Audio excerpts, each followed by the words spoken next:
La RDC est prête. Plus de 3000 jeunes athlètes et artistes venus d'une quarantaine de pays sont attendus à Kinshasa en République démocratique du Congo du 28 juillet au 6 août 2023 pour la 9e édition des Jeux de la francophonie.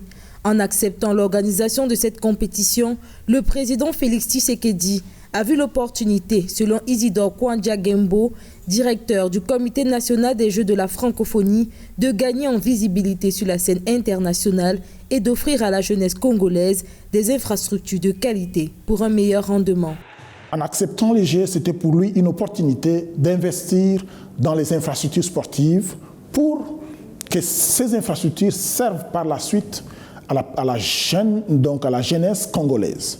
Ça, c'était un. De deux, il est venu, il avait un projet clair sur la diplomatie pour remettre la RDC sur la scène internationale. Ça va lui donner l'opportunité d'accueillir toutes les nations francophones à Kinshasa, mais aussi pour relancer la diplomatie du pays, pour remettre le pays sur la scène internationale. Afin de s'assurer de la bonne marche des Jeux de la francophonie, le Comité national a mis en place 13 commissions chargées notamment de la sécurité et du confort des athlètes. En plus des 4500 policiers et des 20 ambulances mises à disposition par le gouvernement, l'université de Kinshasa, qui sert de site principal d'hébergement des compétiteurs, va bénéficier de la fibre optique pendant, mais surtout après la compétition.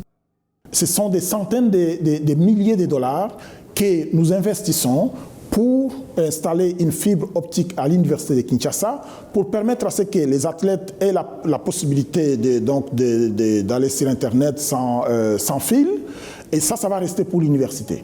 En plus de ça, nous allons faire des investissements pour régler toutes les questions qui touchent à l'eau, à l'électricité. L'ambition du gouvernement congolais est de pouvoir créer après les Jeux de la francophonie les Jeux de la République démocratique du Congo. Cette compétition aura pour objectif de valoriser les investissements consentis à travers le dispositif infrastructurel dans le renforcement de l'unité et de la cohésion nationale.